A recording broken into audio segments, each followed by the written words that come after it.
So many people want to get rich, but they have horrible teachers. And then they work for fake money. The US dollar is fake. They print trillions of it every month or day. And then you buy these fake assets. I don't touch that stuff. Right.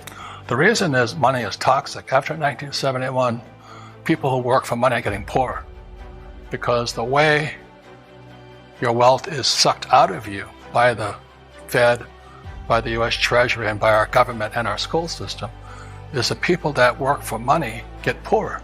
The people that save money get poorer. And the people that invest in stocks, bonds, mutual funds, and ETFs, they're temporarily rich. Debt is power. Yeah.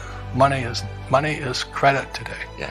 1971, when Nixon took us off the gold standard, the US dollar became credit or debt.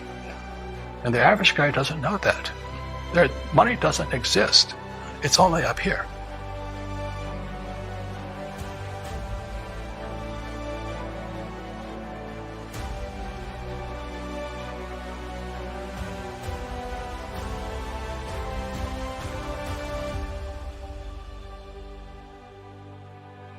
I grew up in Hawaii. I'm fourth generation Japanese American. My poor dad was the head of education for the state of Hawaii, PhD, Stanford, University of Chicago, Northwestern. But I call them, I used to say PhD stood for poor, helpless, and desperate, because our schools teach us nothing about money. So when I was 9 years old, I just raised my hand and I asked my teacher, because I went to a rich kid's school. I was a poor kid, I went to a rich kid's school. And I wanted to know how come they were rich and I was poor. And the teacher said, well, if you stay in school, you'll be rich. I said, don't BS me. I mean, my father's a PhD and he's broke. And she'd go, no, you stay in school. I said, no, don't lie to me. So I kept raising my hand and she finally blurted it out. She was like a church lady on Saturday Night Live or something. She goes, the love of money, the root of all evil. And they said, maybe evil to you, but I'd like to have some, Yeah. So it's a lot of that attitude. And so I went home to see the old man, poor dad. He's a good man, 6'4" for Japanese, is fairly tall. Good father, great husband, but he knew nothing about money. And so I kept asking him, so when are you going to teach me about money? When's the school going to teach us about money? Then he blurted it out too. He says, I can only teach what the government lets me teach. And money is not one of those subjects. And that was kind of like my first wake up that education was brainwashing, I can say. So I never did well in school. I mean, I have a college degree. I went to a very good school, did all the stuff, but I didn't learn anything about money. And I just started studying with my rich dad when I was 9. And he taught his son and me, my best friend, about money, playing Monopoly. And so we all know the formula for great. There's many formulas. There's a million ways you can go to heaven. There's so many ways you can get rich today. So many. And but there's also more ways you can go to financial hell also. And so anyway, he just taught me playing Monopoly. So today I own 7,000 rental properties, 5 hotels, oil wells. All I do is play Monopoly.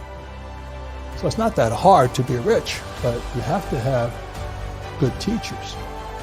And as you and I know, there's a lot of fake teachers out there. So that's why I wrote the book Fake. It's because our school system's fake. We have fake money. The Fed prints as much as they want. And we have fake assets, stocks, bonds, mutual funds, ETFs. I don't touch that stuff. But the average person should.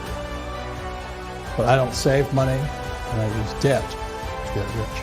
I also, in Fake, I read about the infinite return, whereas the higher your financial IQ, you don't need money. So if you need money, you're not using your brain or something, because it doesn't take money to make money. And that's one of the biggest lies they tell you. So since 1973, I've not had, I use debt, I use my own money. I just borrow money to get rich. And this guy's like Dave Ramsey, a good friend of mine, and he says, live debt free. Well, that's good advice for his audience. That's why I was asking, who's your demographics? Are they smart, they're stupid, they're rich, they're poor? Are they educated, not educated? But so many people want to get rich, but they have horrible teachers, and then they work for fake money. The US dollar is fake. They print trillions of it every month or day.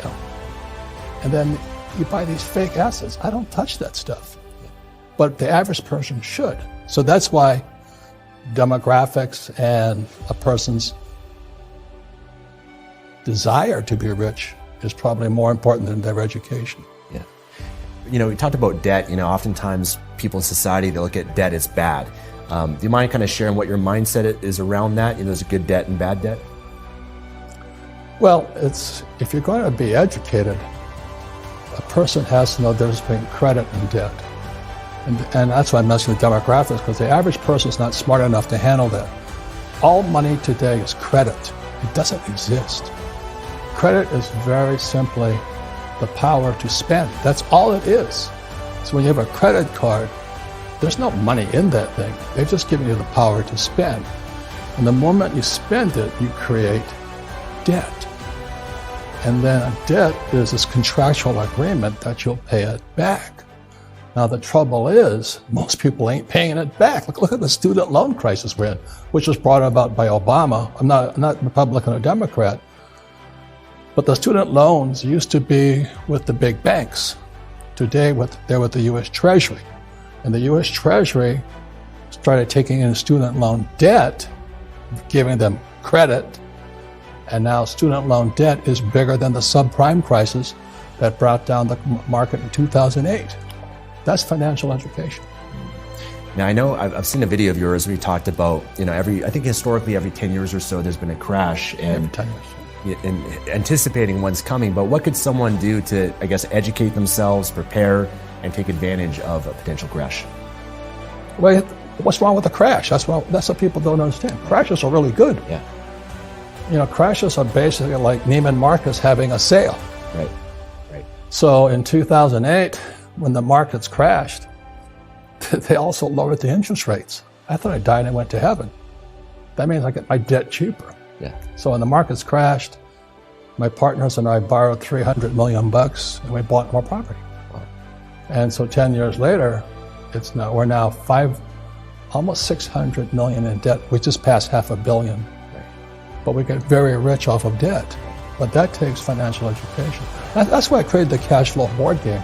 Cash flow is the only board game that encourages you to use debt. If you don't know how to use debt, then follow Dave Ramsey's rule of live debt free, or Susie Orman.